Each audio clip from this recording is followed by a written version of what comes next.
All right, welcome in. We're live. We're back doing Bears Over Beers for the first time in I don't know how long Couple of weeks. because we had a bye week and we were going to take that week off, right? But then the week before that, I needed to take off because I didn't have a voice because apparently there was a cold that said like you shouldn't talk for a while. So I had that. At least I couldn't talk very well. It sounded bad. It sounded strange. So I didn't really want to do that. And you were busy.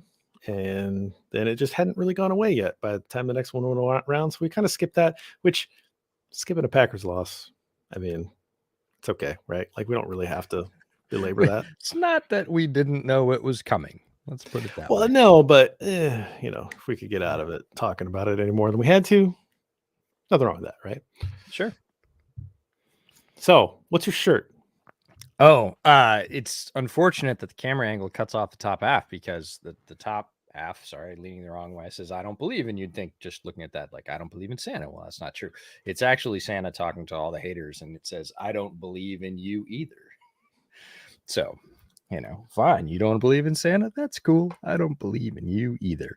No, it's one of my more twisted holiday shirts, and it was clean, and I don't get that many opportunities to wear it. So I set my lights to, red and green, and we're going to have ourselves a little holiday episode. Yeah, and you've got your Nagy visor on. So Yeah, this is the one I got at camp. okay. When we were there together, 2019, they were on sale because Nagy was still all the rage, right? This is just post double doink, and spirits were high, and Trubisky was gonna lead the Bears offense to the promised land. I have the hat version of that. So when you're going bald, I don't really understand the idea of bald / shaved heads wearing visors because I understand Why? a lot of the point of the hat is to try to block the sun from your eyes, give yourself a little bit of shade up here. But also, it's nice to protect bald areas. And Protect you, your my friend, dome. still have hair. Well, no, I've what my kids now call cat's ears, which is hilarious to them. So they peek up above the visor now. So I need to be careful because I used to just put this on and be like, yeah, sure, I'm good. And now I put it on and I'm like, oh, I'm not good. So I'm slowly transitioning along with you to the full coverage options. So they realize, well, mine is male pattern baldness, but yours is caused by those said kids. They're only partially aware of that. Later they'll be like, wow, that was my fault. Did a real number on him. That was amazing. No, I used to, and it's thinner too. I actually, when I was a kid, I used to get my hair thinned because it was super thick and it was hot in the summer, and they'd use thinning shears. And now they're like, "Do you want me to use the thinning shears?" I'm like, "Nah, I got it. I'm ahead of you there. I'm good. It's plenty thin." Back in the day when I got haircuts, someone was doing that, thinning my hair up, and I go, "What are you doing?" And they're like, "Oh, it's kind of," and I go, "You got to stop. I don't have that much that you need to be thinning it. I'll This take is what I just got." let's be honest here." So yeah, I got to the point where I would ask every time I go in, I say, "Is it time for me to shave my head?" And it was like, "No, you're fine. No, you got some time." Maybe. Well, and then I went in once and this lady's like, "Yeah, let me show you." And start pulling out different tools like, you can get one of these, you get one of these. And so I went home and I bought one, and that was last November, October, something like that. Yep. And that's what I've been doing since. But man, like you just kind of tell there was a point. There was the Rob Corddry, right? Mm-hmm.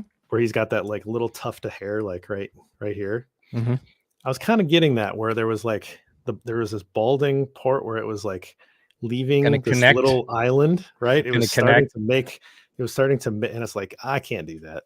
Nope. There would have been a land bridge over the top and a little like island, and I'm like, I can't do it. You made the right choice. I remember when you did it and you're kind of like, and I was like, no, you can pull it off. Whenever I get there, I'm not so sure I'll be able to pull it off. I've done lots of nasty things to my dome over the years, and all those secrets will be revealed. People will be like, wow, it's a nasty scar. Where'd you get that? I'll have to tell the story all the time. I'm not looking forward to that. So hats it is. Yes, hats. There's a reason why I have 10 Bears hats sitting up there. Well, one, I just like to buy Bears hats. So there's that. This one, Iron for a while. It's kind of Yes. got like a half logo, right? Yeah, Like it's almost like it's almost like the avant-garde pumpkin carving. Like, I'm yeah, gonna yeah. suggest a bear, but I'm not gonna do the whole bear. So I really liked it when it came out. I've been waiting for it to go on sale. Got a holiday sale, pushed through, and I had fan cash because I apparently spend too much there, and they had bonus cash there for me, and so I just cashed it all in, and this I was hat gonna cost say me just free hat. it was like $4. That's free hat. I'm sorry. What are you That gonna do? with shame with It cost me shipping money and to not buy it, yeah, and yeah. the points expired. Were Oh, of going to course they do. Yeah, expire on the no. 31st. Yeah, I mean, so I was motivated. Yeah, I had to. I gotta buy another hat, hon. Sorry, I Sorry. didn't have a choice. It would Yeah. it would have been It would have been wasteful not a to buy another hat. misappropriation of funds if I did not do that. Oh, the arguments we tell our significant others during the holidays. Anyway, I like it. So that's It's a what great hat. matters most. It's a fun hat. Lovely hat. It's different. I like a little different. I don't like Little different. I don't like let's The put same hat. 17 logos on a hat. Not No, that's not my thing. no. But you want to do something a little different? I'm in. This is pretty cool. Like you said. Yeah. Pumpkin carving. Kind of like that. Okay. All right. All right. Should we do a podcast? I think we probably should, since we are gathered here today. You're gathered here today to talk about Cairo Santos.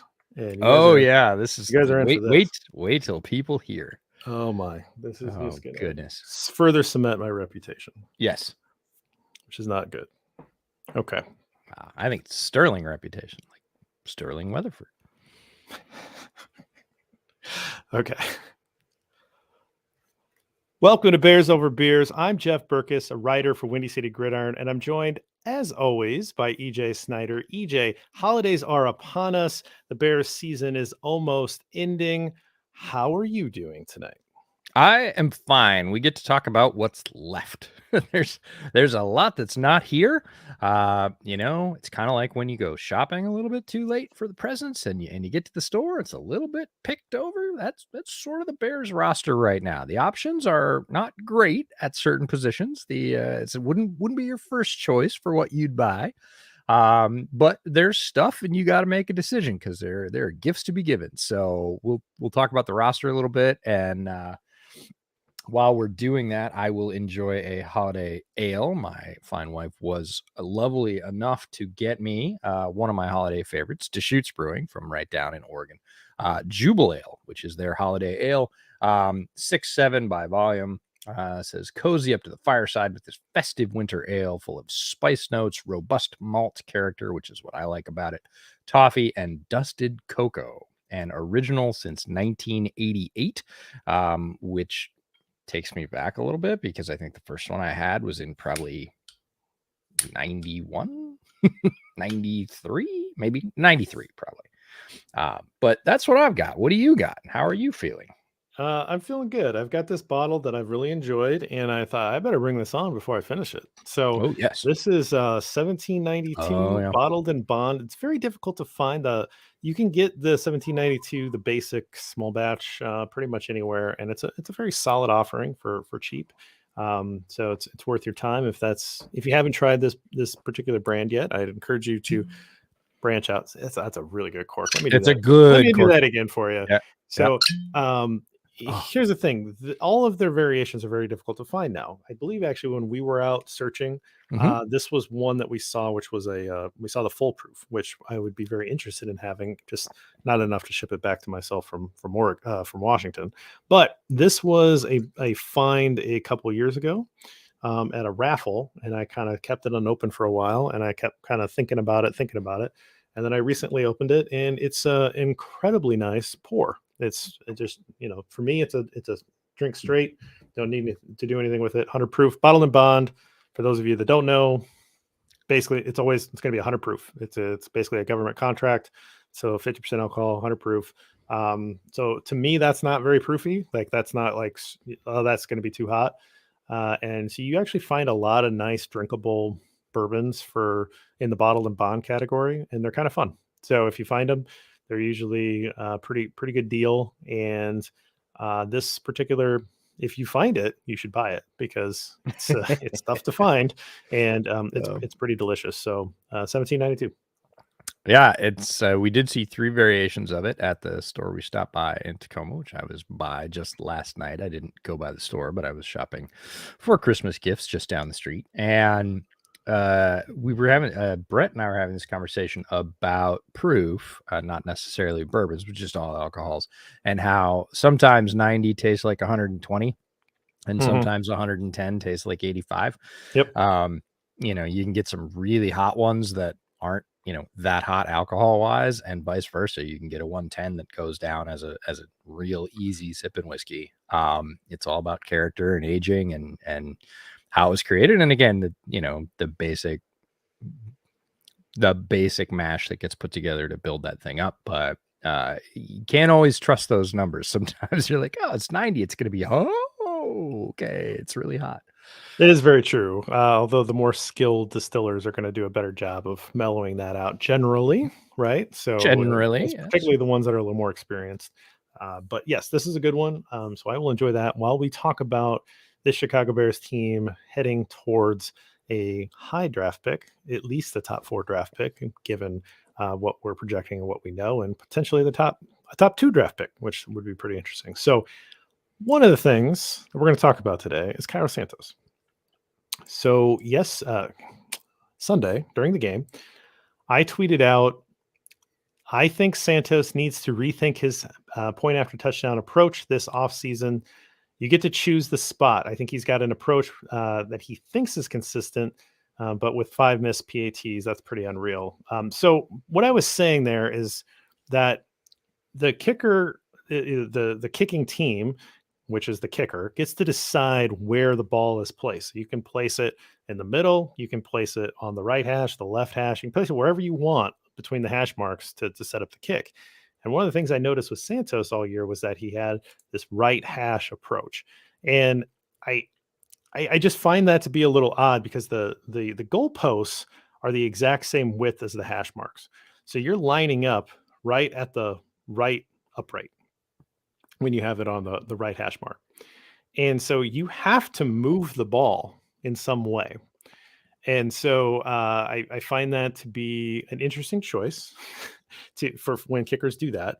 And why wouldn't you just line up in the middle? Maybe at some point we'll try to bring on a kicker that has a lot of experience in terms of making those decisions of what they're doing. But what I did, EJ, is that I went through and watched all of Cairo Santos's PAT attempts, not his field goal attempts, just the point after touchdowns. And then I created a visual Nice. because that's what I do. Let me be the first to say I'm pretty sure you're the only one. You've got the lock on this market because somebody out there, a few people, might have gone through and looked at his field goal attempts because that's a little sexier. I don't believe anybody else has gone through, maybe not even on the Bears staff, and looked at all of his PATs. Maybe not even the special teams coach, who is Richard Hightower, by the way. But I think you've cornered the market here. Okay. So for those of you that are joining us on YouTube, you can see the visual. I will tweet this out. It will be in the story on Windy City Gridiron. So for those of you that are listening and would like to see the visual, please go to one of those places. Either find me on Twitter at Gridironborn. So you'll find the visual there. Find it on the webpage Windy City Gridiron, or join us on YouTube, Second City Gridiron YouTube. Okay. So here's how we read this. So left to right, top to bottom is the sequential order of the kicks throughout the year. I have got the opponent marked between the uprights so that you can tell which game it is that we're talking about here. I have which hash mark based on where the flight of the ball starts. So that's one thing I mapped. And then I tried to map the flight path. Now, this might not be perfect, but what I'm trying to represent here is that there were a few kicks where it was very obvious that what Cairo Santos was trying to do was what I would call a power fade, which is where you are purposely leaning into a hook, basically, right? So you are starting the ball left from where it leaves your foot, and it's going to straighten out. So ideally, it kind of looks like this hook coming off the right hash, and then by the time it enters the upright, it's going dead center, right? And so I think that is what Cairo Santos's approach was ideally in his mind, was that he wanted to set it up on the right hash mark and do a power fade. Does that track with you? I think all kickers being, I spent a lot of time kicking balls when I was younger. I played soccer from the time I was in third grade until a little bit after high school. And for the last three and a half of those years, I was a goalie. So you take a lot of free kicks, which, basically you're putting the ball on the ground, you're backing up, giving it a rip. And you do get used to, okay, what's the ball do off my foot? What do I want to do with it? How am I going to start it? Is this going to be a low line drive? Is this going to be a higher kick? Do I need it? All that stuff. And just like a golfer, many of us have played golf at some time or another. You get used to your swing, and it's the swing of your leg in this case, but it's your swing and what the ball does when you swing. And then you adjust to that, right? So if he knows that when he really drives the ball, it tends to tail to the right, yeah, he's going to want to start it a little bit, a little bit inside the left upright and let it tail into the middle. If that's his approach, that's cool. But kicking's pretty dynamic, as you're going to tell us. There are a lot of factors to that in terms of wind and, blocking and, big guys getting their hands up and everything else. But I would say it sounds reasonable as an approach to say, hey, in an ideal situation, all things being the same, I want to start over here on this hash. I want to aim for that opposite upright, and I want to let the ball fade back into the middle, because when I really rip one, that's where it goes. Yeah. So when I started looking at this, when I laid out the information, again, you might go back and view these. I doubt anybody's going to do that. You might go back and view these and say, I don't really agree with your flight path. That actually, you have it drawn as a straight line, and I think he tried to do a power fade there, something like that. This is the best I can do with TV angle, and they generally don't want to show the extra point, particularly if it's made, right? They're not really showing it. They just it's quick. There was one where I could barely see it because they cut it. They were doing a replay, then they cut in, and it's like, okay, right. So there's a point where it looks like the power fade is gone, and he's just kicking it. He's just angling it in. There's just more of an angle that happens around the Texans game where you lose that power fade, and he starts to just kind of angle it in.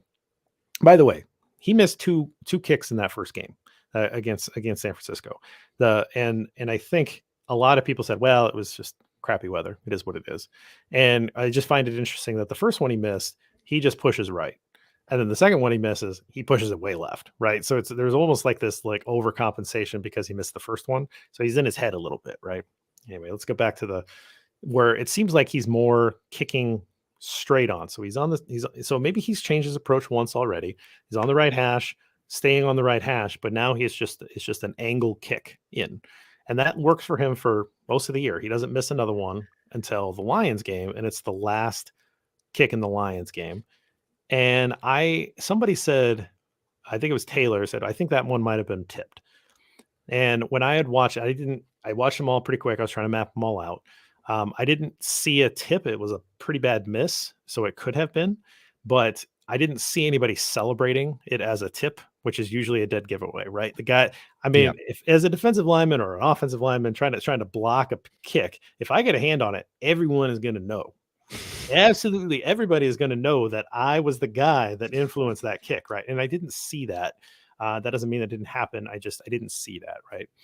So that miss was weird. It was way off. To me, it looked like a miss hit, but again, it could have been tipped. Or it looked like a goofy ball.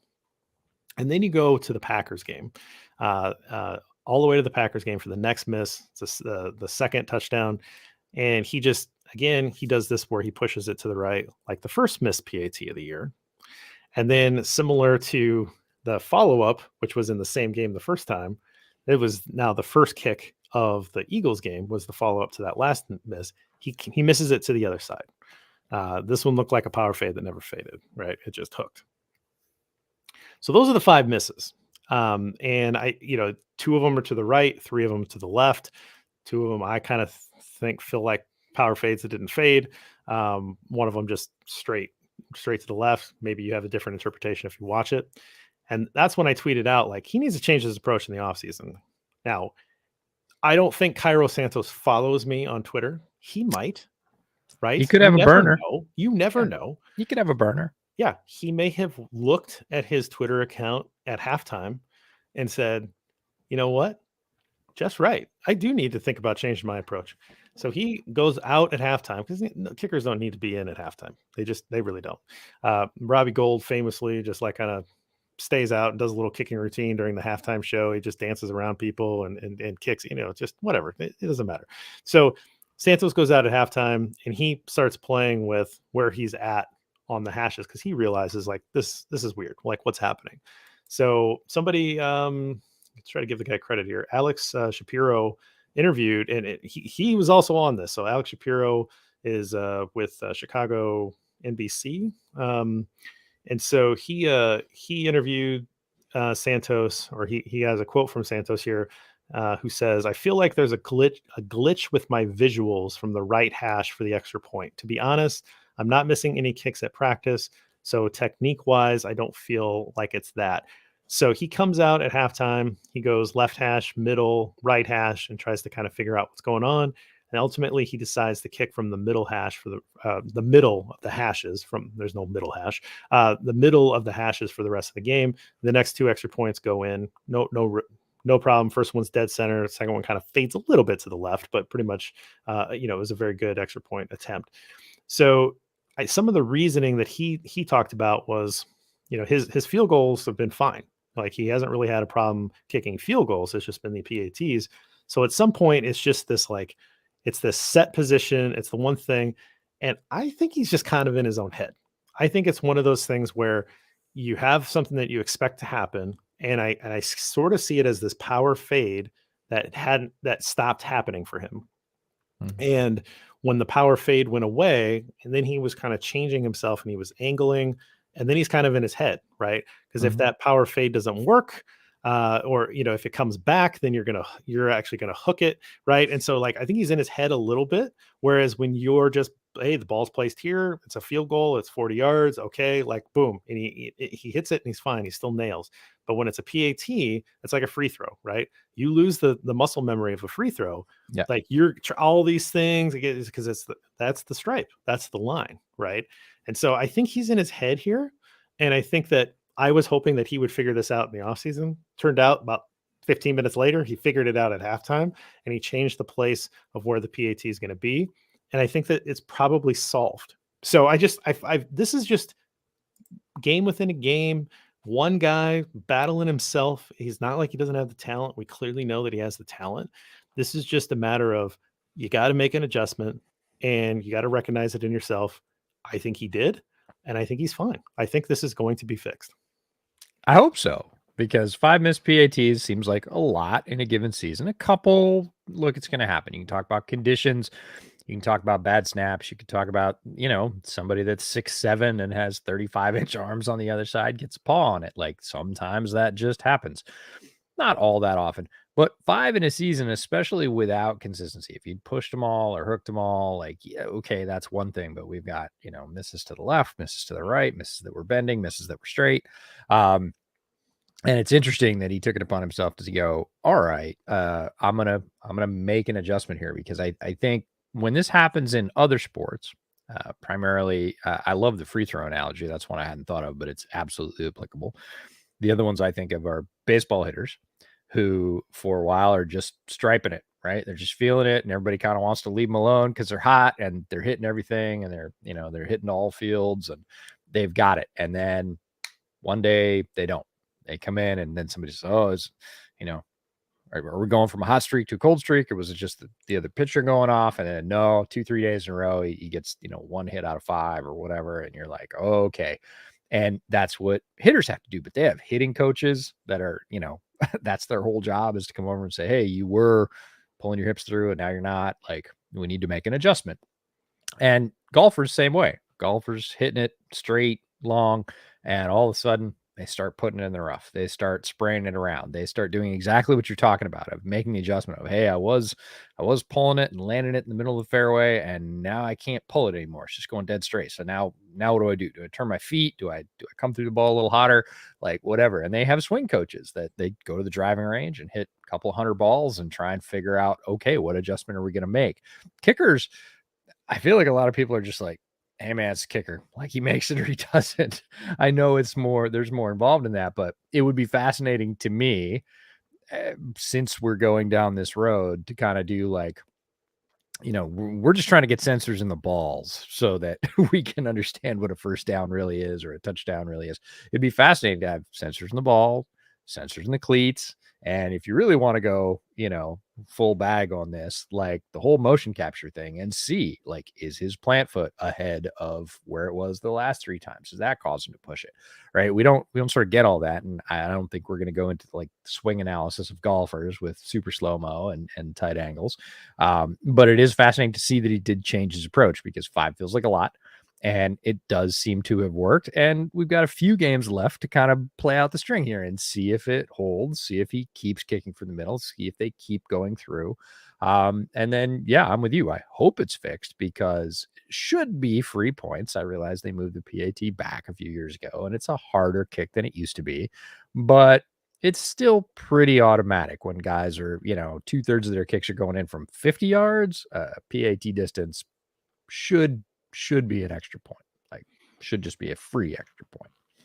Yeah, the only other thing I'll mention before we kind of kill this graphic and move on is you could just, it's kind of interesting to see a couple times where there's multiple touchdowns in a game where, like say the Lions game, like his first kick, he kind of sneaks it in, into the right upright, right? Yep. And so the next kick, there's a little bit of an overcompensation and he kind of sails it towards the left upright. Third kick's down the middle, great, right? So you think like if that would have been it, then you wouldn't have known that the fourth kick he just missed. Now again, it could have been a tip. I didn't see it, but like it could have been a tip or just a bad. Sometimes you just hit it fat, right? Like sometimes you just hit a ball. Things like that happen. But there's a couple of patterns in here where there's a little bit of like compensation from the last time, and I think that a lot of that's maybe unconscious, or a lot of that's like, okay, like that wasn't quite right. I need to make sure I'm hitting this just like a 1% this way, and then sometimes that's an overcompensation. So someone like me who has never had a consistent golf swing, I like, to me it's like, yeah, like I did something and it did something. I'm spraying that ball everywhere, right? Like, I mean, I'm terrible, but I think that this makes a lot of sense to me, that when you kind of stack it up this way, and this guy's hitting hundreds of kicks that in the season, right? Practice, before the game. I mean, he's swinging at the ball all the time. We're only taking this very small percentage of his universe, the ones that count, and trying to look at this. But if he's trying to collaborate all of the time, and of course, like you said, there's field conditions, there's wind factor, there's all these things that happen. There's a guy rushing, right? Hey, this guy's really good on this side. Maybe you do want to try the power fade here because they put their rusher here who gets up pretty high. I don't know all those things, right? I didn't kick. I played soccer, and I could tell you about kicking the ball and everything, but like I can't tell you about kicking PATs or extra points or field goals. I mean, because I never had to do that, right? We had guys that did that. I had to block, right? So I don't know that for certain, but that's what I see. I respect the kickers. I respect the punters. To me, it's interesting stuff, and we'll try to track down more of this stuff maybe if you guys are interested at a later date. But let's move on from kickers, because I know that we can't spend all day talking about kickers or everybody's going to tune out. So let's let's take a quick break, and then let's get into the rest of the season.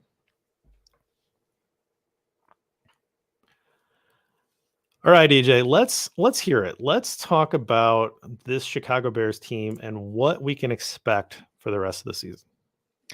Yeah, and what's left, I think, is really the question. And there are a few games left. That's the slate that they don't have any control over. They're going to play the teams they're going to play. They have this many games before the end of the season. Okay, cool. They don't really have control over all the people that are hurt, and that is a major factor at this point in the season for a lot of teams. Bears are not exempt. The offensive line has been kind of wrecked again. Tevin got downgraded today. He got carted off on Sunday. It doesn't look like he's probably going to play this week, but that's not for sure yet. We're recording this midweek. Cody Whitehair was listed on the injury report today. He'll probably play, it sounds like, but again, more tumult. We saw Mike Schofield out there. We saw like Alex Leatherwood out there. It's been a rotating door. So starting with something that felt like it was kind of stabilizing a little bit with the offensive line play now seems kind of tossed back into disarray, and who knows what we're going to see for the rest of the season.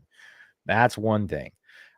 We know we're going to see Justin Fields. Like Justin Fields they're not going to pull him. If they were going to pull him, they would have at this point. Like if they had seen all they needed to see, and I don't know, they didn't want to sell any more tickets, or they just wanted to protect him, he would be on the sidelines, because he got up gimpy a couple of times on Sunday, and that should make everybody, quite frankly, at this point, league wide, because Justin is becoming a league factor. He is becoming a must watch quarterback. He is must-see TV. You want to protect that guy at all costs. And these games are essentially meaningless. You got 3 wins so far this year. You might stack one more, maybe. There's no reason to have him out there risking injury. And I don't think there's any uncertainty about the fact that he's the guy at this point. Like, he's the guy. That's it. That's over. Discussion proven. He's the guy. Right. But they're not going to sit him. Because why ever? They want him to get more reps. Who knows? They have more things. Yeah. I mean, he's it. He's the offense right now. Yeah. Why sit him? Just to protect him from injury, because he's getting beat up out there. Yeah, but people don't do that. I understand that. They don't want to keep the mileage off him, and I get that. But they're not going to. If they were going to, they would have already. So we're going to see Justin on offense. We're going to see him continue to do the things he's done. It's not a fluke. He's done it week after week against the best defenses in the NFL. He's going to continue to do that. The offensive line, we're going to see guys that are healthy. They're going to get out there. We're going to see David Montgomery. He's been banging away out there. He's very effective. Khalil Herbert is coming back in the running back room. We'll see what he's got or gets in before the end of the year. They just activated him off IR. The wide receiver core. Okay, if this is our Festivus, this is the airing of the grievances. And my grievance for Ryan Poles was in general going to be sloth. And sloth was, we're just waiting for next year. We got $125 million. We'll get to next year and we'll be fine. And I'm like, no, use these games. And I've talked about that on this podcast as a lab, right? Nobody's looking anymore. Nobody cares about the Bears. And you've got live NFL football games. Put guys out there. See how they respond. See if they might be a piece for next year. Grab guys off practice squads. Do whatever you can. And I was going to say, generally, sloth was going to be my grievance. But then just yesterday, Ryan Poles signed 2 pass rushers. And, guys that might work into the rotation next year, guys that might figure into what the Bears are going to do next year. And that's a good thing. He should be doing more of that, but he hasn't done any of that with the wide receiver room. And look, Chase Claypool was questionable. Equanimeous St. Brown is still in concussion protocol. That leaves Velas and, the ghost of Byron Pringle, who did score a touchdown finally, which is awesome. And Keel Harry. Simba Webster? No. Okay. No, I'm not. Like, this is a. I don't think Simba Webster knew that he was going to be getting targets. I don't. He got up from that first catch and he was like, "What do I do? What do I do with my hands? Yeah, what do I do? What do you do with your hands after you get it? Like, he's just like looking around, like, do I come off the field now? Yeah. Do you want me? Keep the ball? Do I get to stay out, coach? Yeah. Happened? No. What This is exactly. I'm glad you brought it up, because that's the exact flavor of this wide receiver room, which is a bunch of guys. Dante Pettis has provided some nice moments. He's out there. He's healthy as sort of the third receiver. But that's what he is. He's nice moments. And Keel Harry is an absolute zero. Your co-host Ross Reed posted that they traded a 7th for him, and that feels like too much. I would agree. He's been a complete zero. I hoped that he would be more. Nope, not a thing. So on offense, we know, I think Cole Kmet is also a little bit like Justin Fields, but not the same talent level. We know what he is. We know what he can do. He's done a bunch of that this year.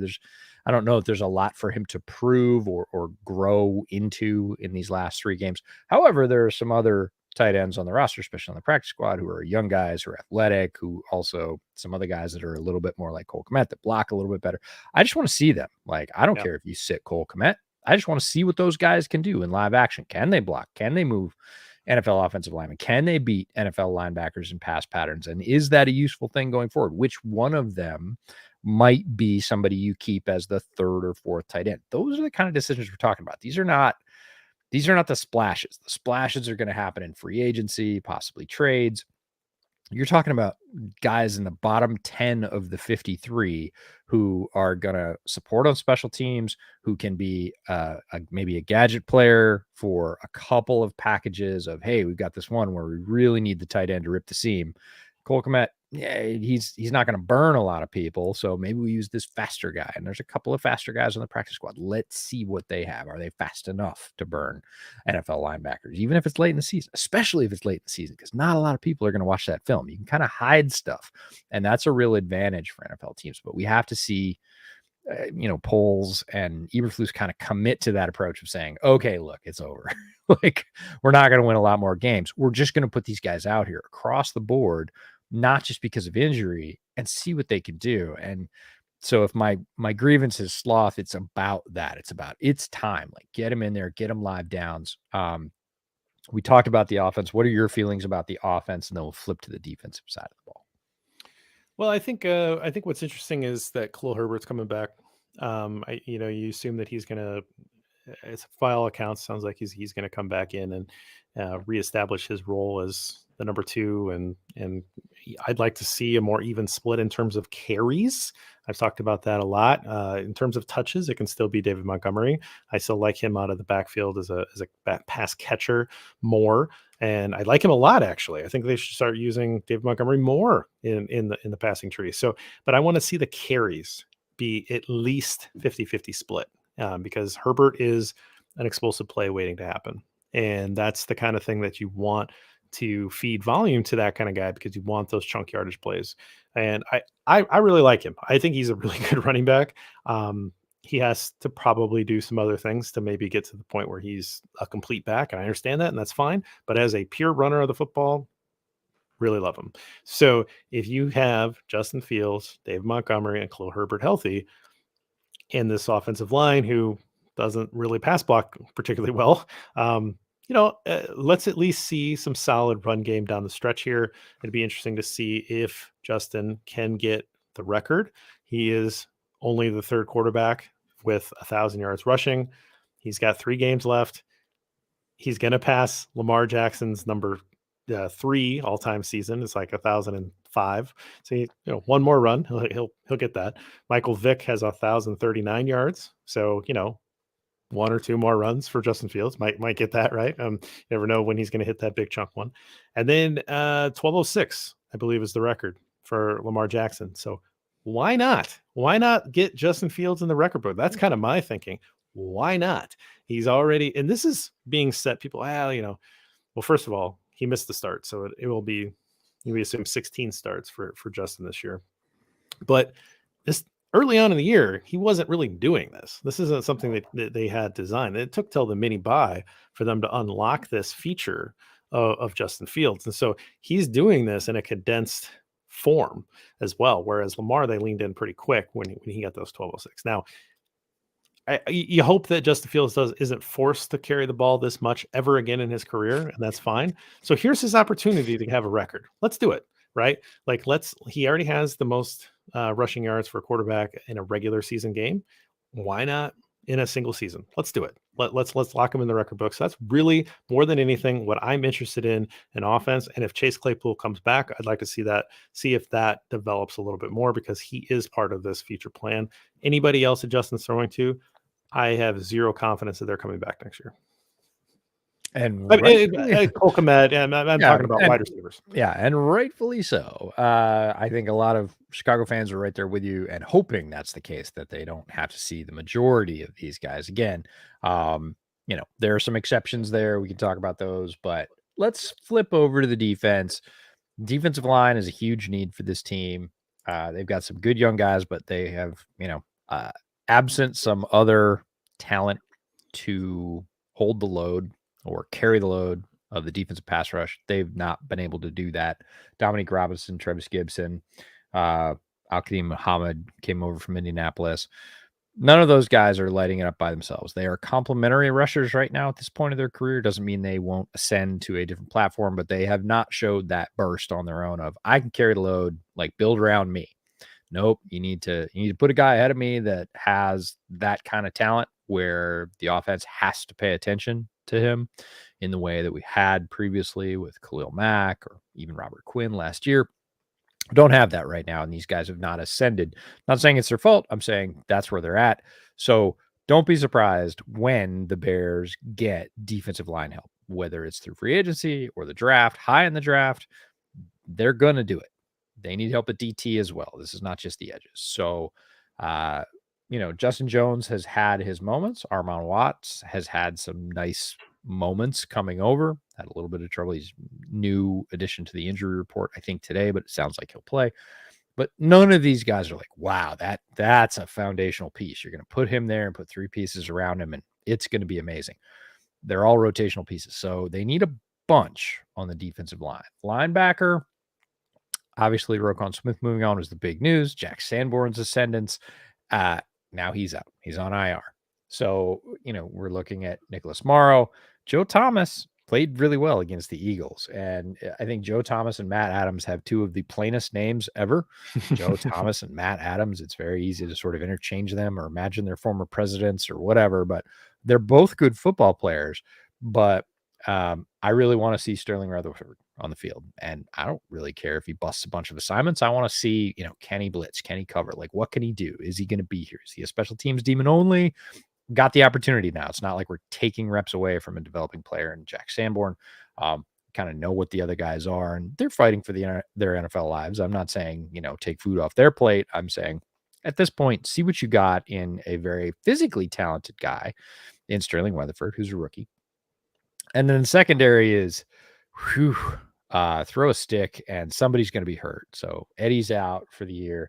Jalen Johnson's been very solid, been playing very well at a high level. DeAndre Houston Carson's out there. Is he going to be, do you want him being a starting safety on your team? No. Is he a great guy that is a leader and a special teams ace?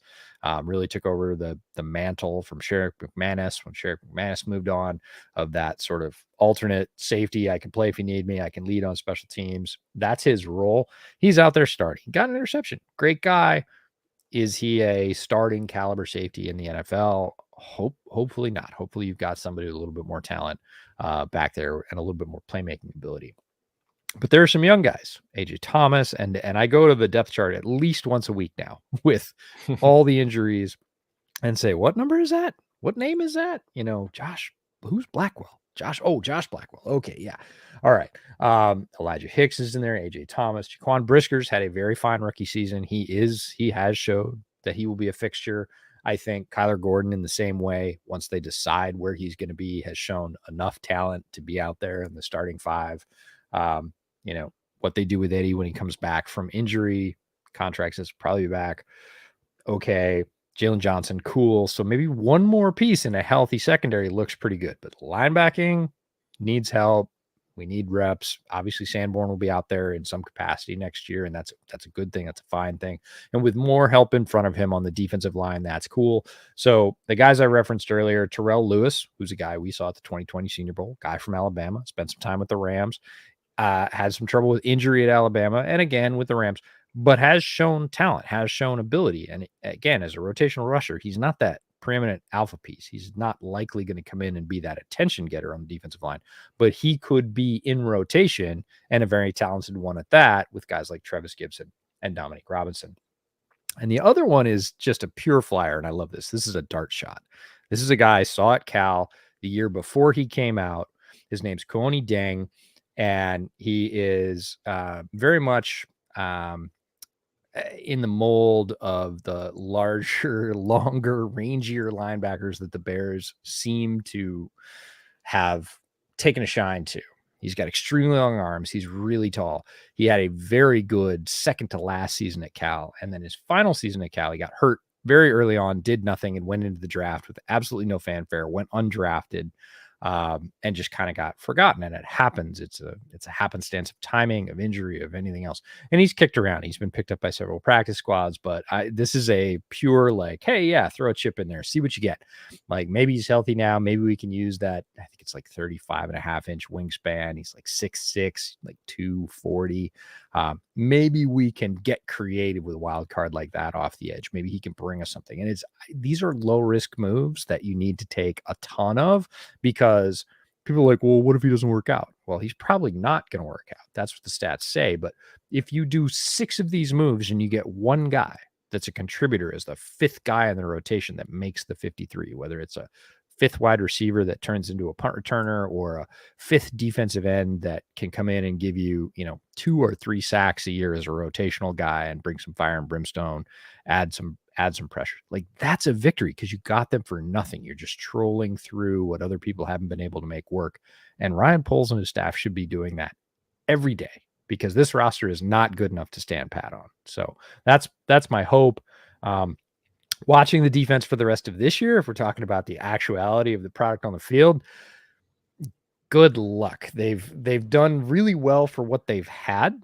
It's a huge credit to the coaching staff. Alan Williams has patched together. They've been really solid. Like the defense has kept them in quite a few games. Like Chicago's been close. I was on a Bills podcast this week previewing the next opponent for them, which is the Bears. And they said the Bears kind of make it tough on everybody. They just go up and beat people in the face, and then they don't quite put it together at the end. And I said, yeah, that's the MO. But the fact that they are in those games and that they do challenge some of the best teams in the NFL is pretty amazing. And Alan Williams deserves a lot of credit, because when you look through what's left on this defensive roster, it's not awe-inspiring. No, and they have 3 really good offenses they're going to face to close out the year, assuming the Vikings are playing for something. I think they will be, right? So you have 3 offenses that are playing quite well that this Bears defense is going to have to try to slow down. I don't know that they can do that, but I didn't think they were going to be able to slow down the Eagles, and they sure did, right? They made them uncomfortable. They put them into situations where it looked like they were looking for the chunk plays all the time, and they were able to kind of hold off on those for a while. I thought Jalen Johnson. Jalen Jones played fine too, but Jalen Johnson played pretty well against one of the best receivers in the league. And he's going to continue to be asked to do that, right? Like he's going to be asked to play against Justin Jefferson in week 18. He's going to be asked to play against Stephon Diggs this week, right? That's basically what they're going to be asking him to do is take on the number one. And I really liked the back and forth between Jalen and AJ Brown. And then afterwards on Twitter kind of gave, hey man, great battle. I love that. Like, and people are like, there was a ton of people that were like, this is really cool. I love seeing this. Good for you for being like collegial with each other. Open about it. Yeah. And then, some people were like, what are you talking about? You got burnt. And it's like, dude, he played against AJ Brown and it was like 5 catches out of 11 targets or something like that. When he was in coverage, one of them was for a big gainer. And that's it. Like, I mean, a lot of the 4 out of 10, and it was like only 2 first downs on those other 4 catches. Like he really had a really nice game. Don't let one long pass, perfect pass, by the way, right? I mean, this is elite stuff. Like this is why I love professional football. Like I don't watch college. I think it's garbage. Like watching college for the most part just irritates me because it's so sloppy. And you watch even an SEC game and you look at it and you're like, oh, there are 9 NFL players on the field of the 22 positions. Like, but you watch an NFL game, even as a bad NFL, everybody's a professional. Everybody's really good. And this is the best team in the league right now. This is the number 1 offense. Like they are so balanced. And Jalen Hurts puts a perfect ball on AJ Brown down the field. It is what it is, man. It is what it is. That he did the best that he could. I thought he played an incredible game. Incredible game. He played amazing. And this is going to sound really weird, but do you know what it reminded me of?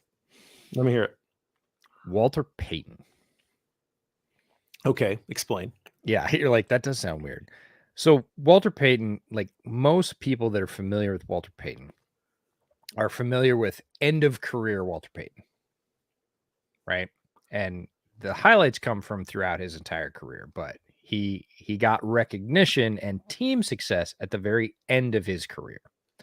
The majority of his career after he was drafted was banging his head against a wall on teams that weren't great and being the best player on the field, but just slamming it into line 3 yards in a cloud of dust was the whole idea. It didn't have all the support that again came 83, 84, and then the 85 Super Bowl carried him into that. Before that, it was just Walter, kind of like we're seeing Justin. So you might see, oh, Justin's the thing that you would say is like Walter. But Jalen's the same way on defense. He is the best player on defense, and I don't think it's close. And he is not getting a lot of heraldry. He's not getting a lot of people talking about him, but he is going out there every week and playing really hard, just like Walter did, and doing really well against some of the top players. And those players are in turn, game recognizes game, turning around and saying, "Man, you really gave it to me. I've been roasting guys for 3 weeks, and I came out. You made it rough. I got 4 or 5 catches, 4 that didn't really matter and 1 that was good, but it was, let's talk about it. It was a perfectly placed basketball by, Jalen Hurts over the shoulder. And again, just blunting the Eagles offense right now is a huge, huge success. And Jalen was a massive part of that on AJ Brown, because AJ Brown is a freaking force. Like, he is an absolute alpha. He is a big, tall, vertical wide receiver that will punish you physically, can run by you. And Jalen went toe to toe for the whole day, gave up very little. And it's again that sort of Herculean effort on a losing team that you're just not going to get a lot of attention for. And I feel like that's sort of the way Jalen's playing right now is, hey, I'll do my job as the best guy out here. I'm the best guy out here. All of you just try and step it up. And I feel like there was probably a lot of that sentiment with Walter in the first 6, 7, 8 years of his career, where he was like, come on, guys, I'm doing everything I can. Obviously, pick it up. Let's go. And Jalen just keeps delivering really solid performances against very talented opposing offensive players.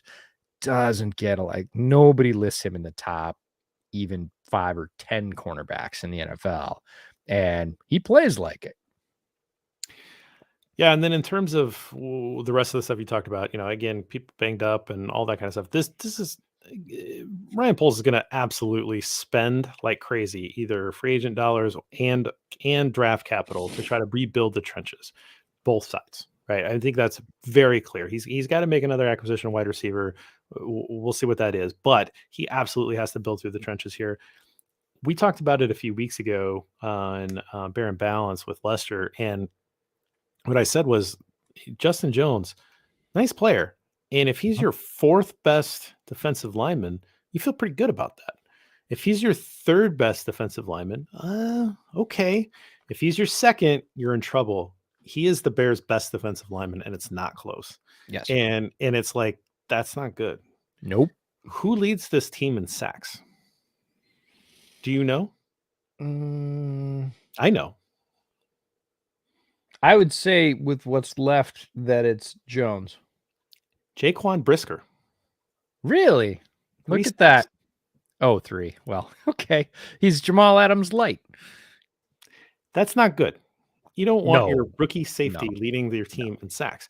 And so it's not good. There's a lot of rebuilding that needs to be done on this defensive line.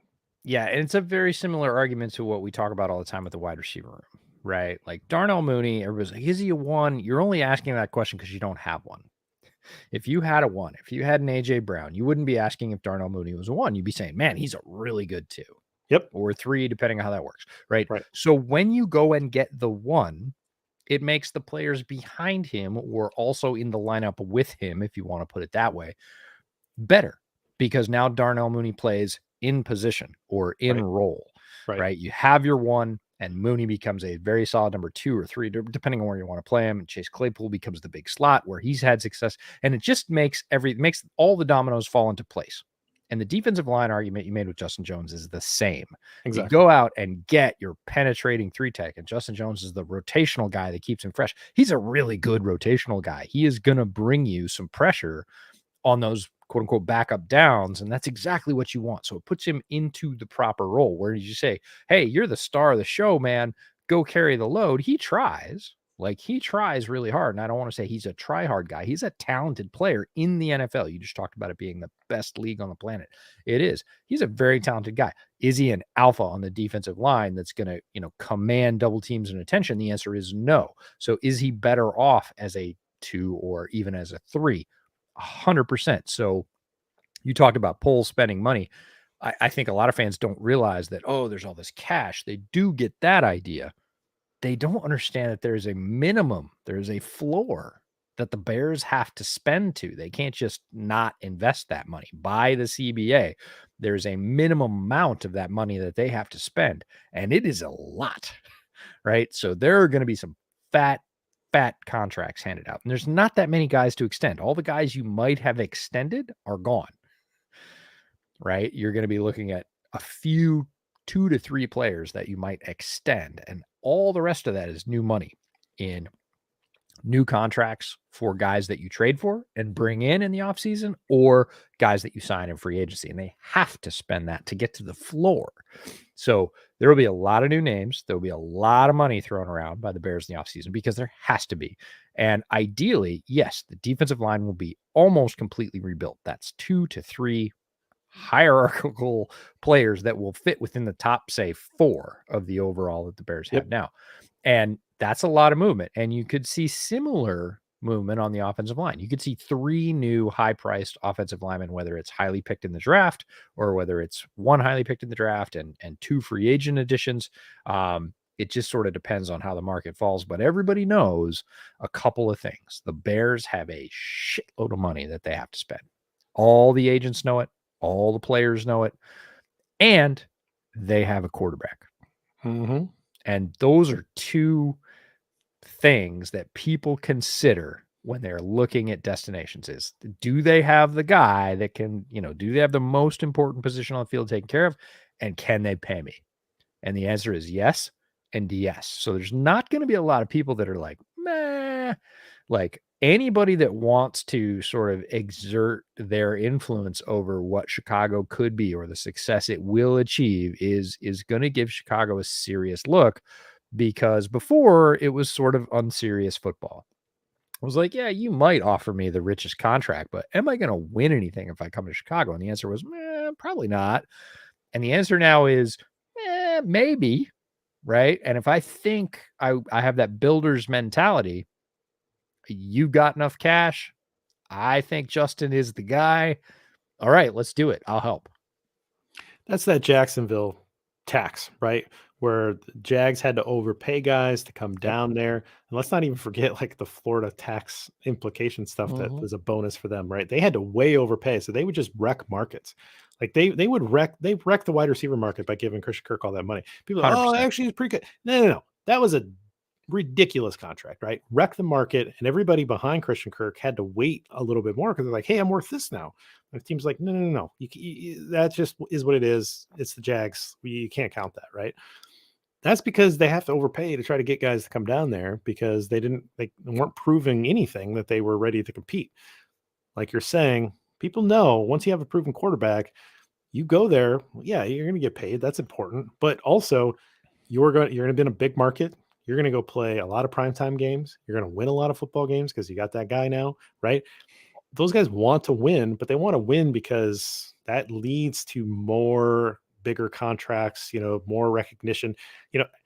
If there was real fairness of like, we can really tell you who the best players are, and those are the guys that are going to get the all pros and the Pro Bowls, and that's how we're going to do it. But we are going to have like serious evaluation. We're going to have 100 talent evaluators go through every single player, and we're going to give them real fair grades, and we're going to determine, and that's how we're going to determine all pros and Pro Bowls.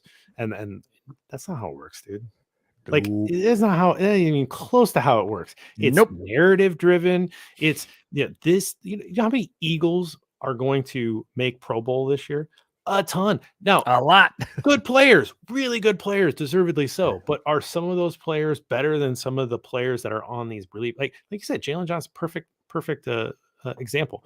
Jalen Johnson isn't going to make the Pro Bowl. Nope. He probably should. He should at least be talked about in that way. He should right? be an alternate for sure. Right. Like, And so, he should but be you there. just don't see that because that's not how these things work. These guys know that. Their agents know that. And the agents know that when you get those things on your resume, you get more money. Right. So that's how these things flow. Number one piece of all of that, get the quarterback. Yeah. And Chicago has it. I think that's very clear to anybody with eyes that Justin is a guy you can win with. Now, you might have to do it in a slightly different way, but now that they've adapted to that way, they're going, oh, look, he can do it. Like the NFL at the end of the day is a meritocracy. There, guys will get second chances because of draft status. Draft status is the one thing where guys who maybe aren't the greatest players get recycled because, hey, he was a high pick, we can reclaim. But other than that, if you do it on the field, you get to keep doing it. If you don't, you'll be off the field because too many livelihoods depend on you doing the thing. Justin Fields, at this point, even of this lost season, can clearly do the thing.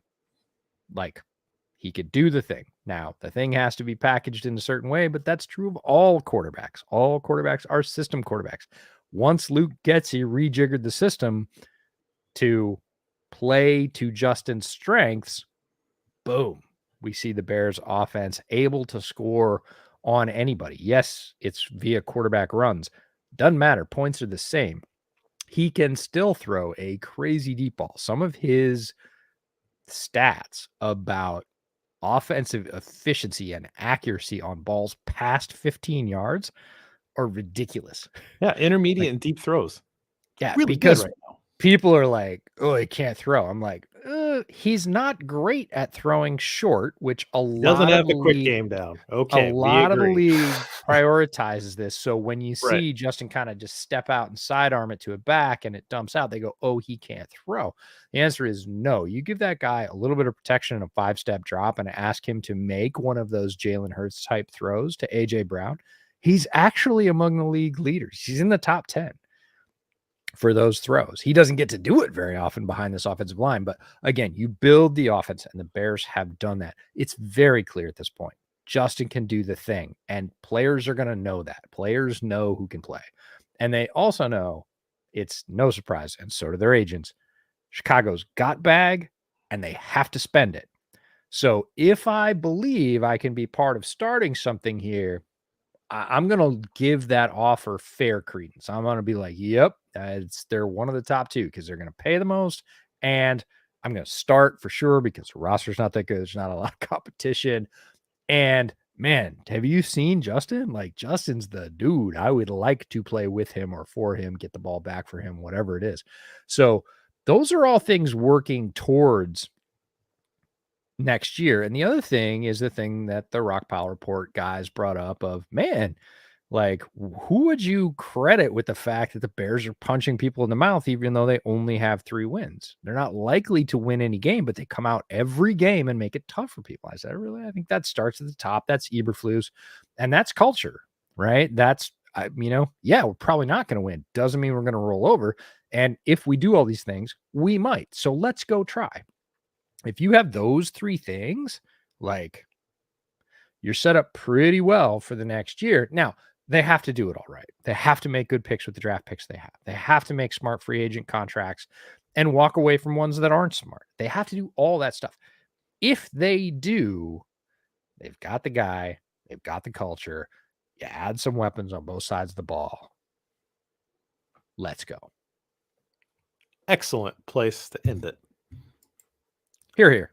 Let's talk about the drinks. 1792 bottle and bond. If you find it, get it. 1792 foolproof. If you see it, pick it up. Right. 1792. Anything. I think the small batch is fine, but anything beyond that is really tough to find. So if you see it on the shelf and you like bourbon, grab it. How was your Jubilee? Jubilee Ale, great stuff. Every year It is one of the more drinkable Christmas beers. A lot of times Christmas beers come out and they're 7.5, 8.1. They're like super heavy double stout, right? And you can have like, well, I don't know about you, but I can have like one of those.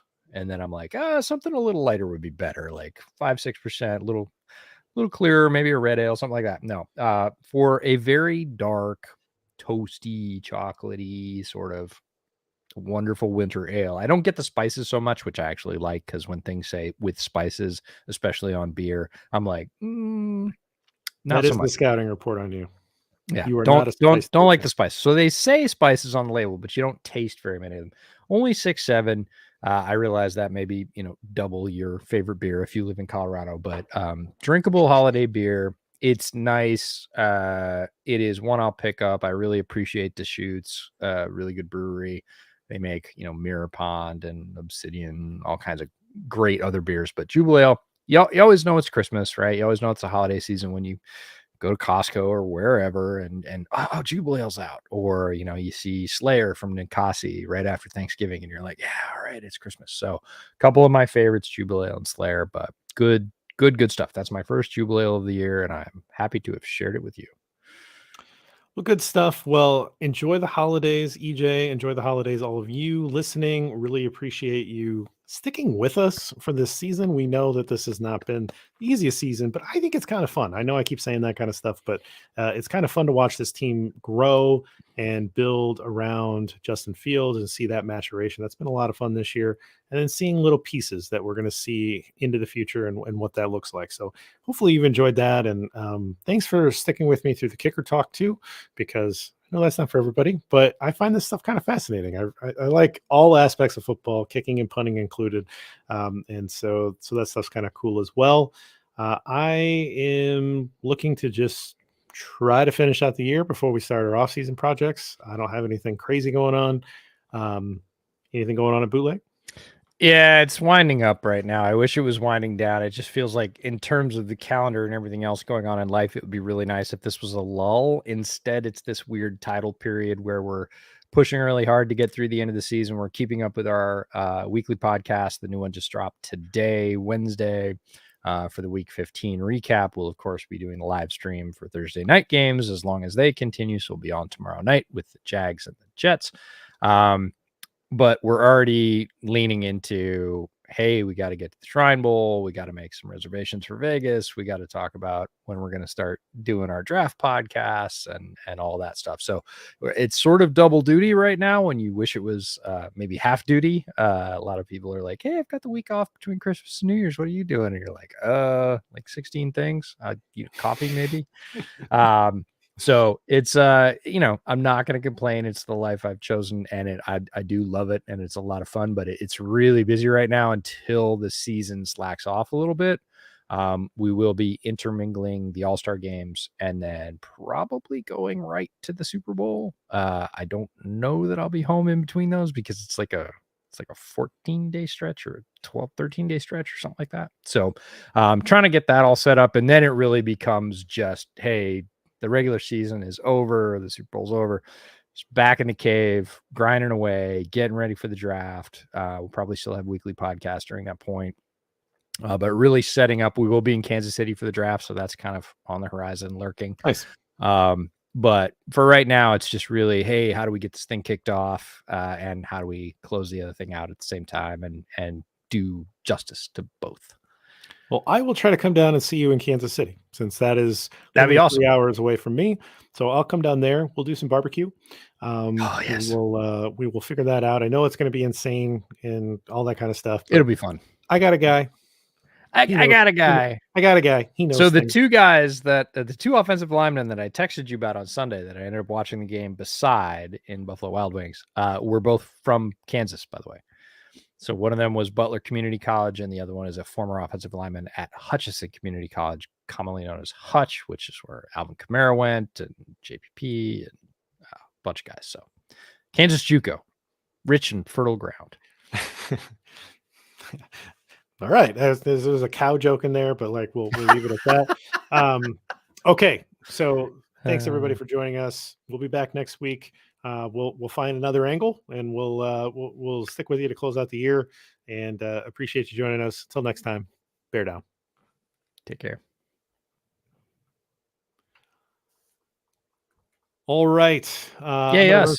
I'm going to run through comments real quick because I have some plans tonight. And There you for go. those of you that are watching, you get a double feature tonight because Rob's going to be on at 8 and he is going to do Oh, his yeah.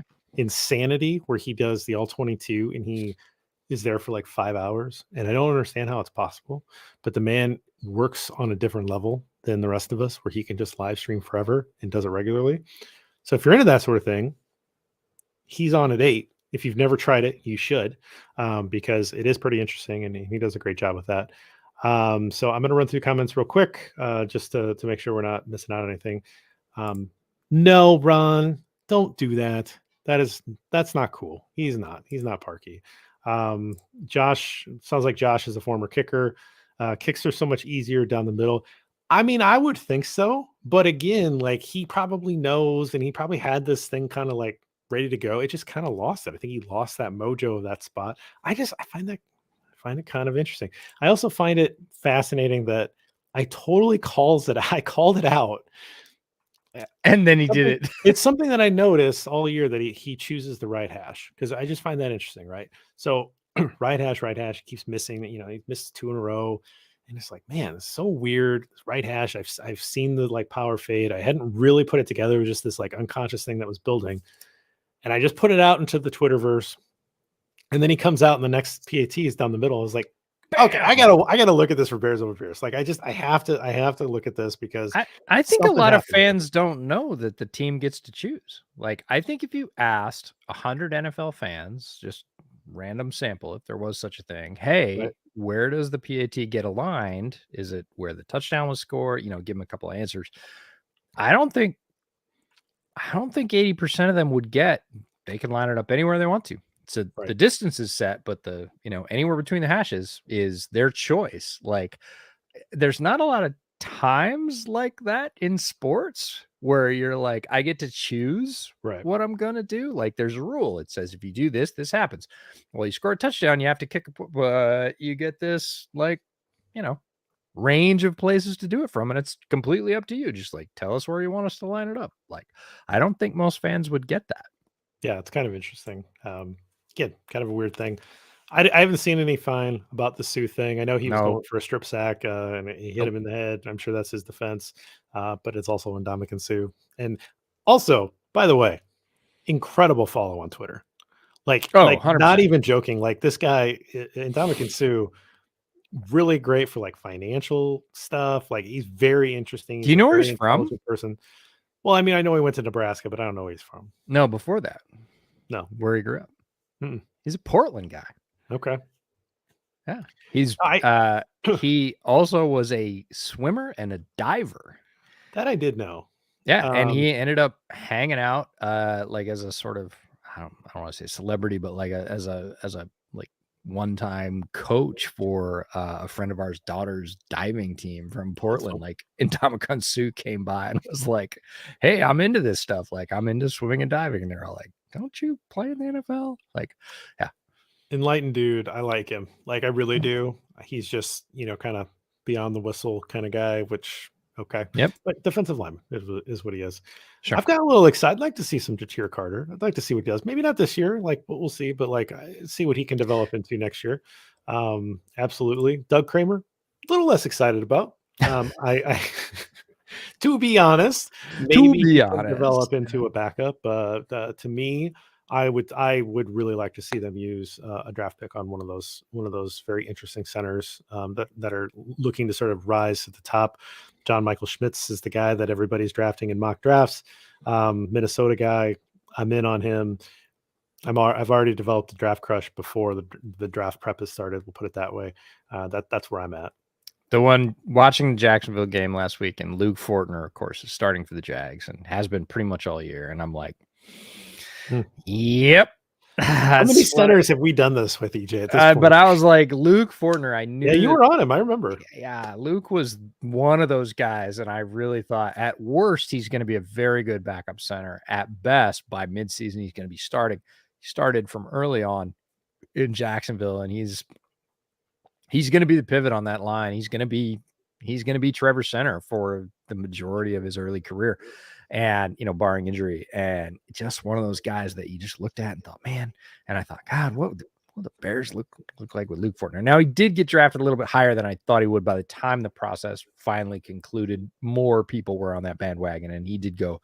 He wasn't quite such a value. I really thought he was going to go 5th, maybe a little bit farther down, but he went a little bit earlier, but still worth it. Still worth it. What was the school? Kentucky. Okay. Yeah. I think you're probably right in a lot of ways, because you had Easily. the expectation that this team wasn't going to like compete for a Super Bowl, and that you were trying to figure some stuff out and everything was new. Like that, to me, has been exciting covering this team for the last 8 years.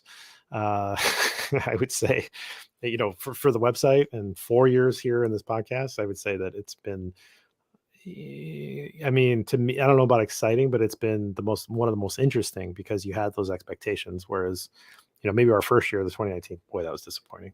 2019 was disappointing. So, Merry Christmas to you and yours, EJ. Indeed, to you and yours as well. I see Leslie chimed in, so Merry Christmas to you too. Yep. We got a friend over. We're going to do some stuff. Time for me to probably depart hop off in a minute, but yeah, enjoy the holidays wherever you're at, whatever you're doing. If you're caught in a blizzard and are just hunkering down at home, enjoy it. There's nothing wrong with that either.